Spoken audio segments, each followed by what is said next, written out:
this is the first question here. If you want to change from Cartesian is what you learn in secondary school. Cartesian is always x and y, or z. Okay, x, y, and z. Okay, parametric is this, right? So essentially, if you want from Cartesian, you want from parametric, you want to change your Cartesian.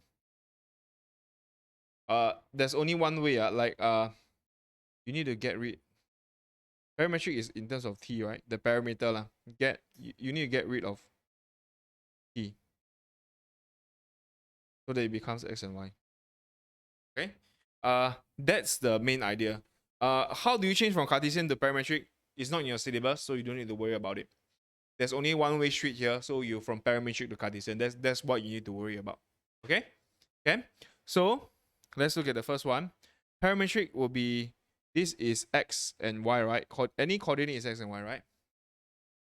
Right? X and y, right?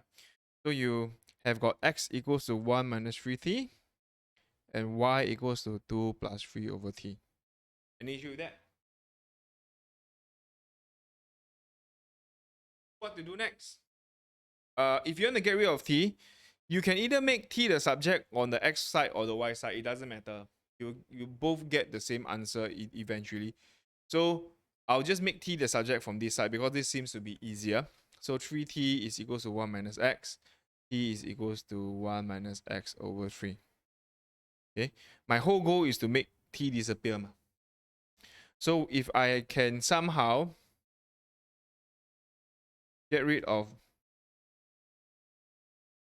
this part here,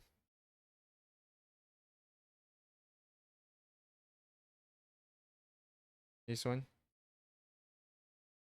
I get rid of this t, then I substitute this in. Okay, that's my whole goal.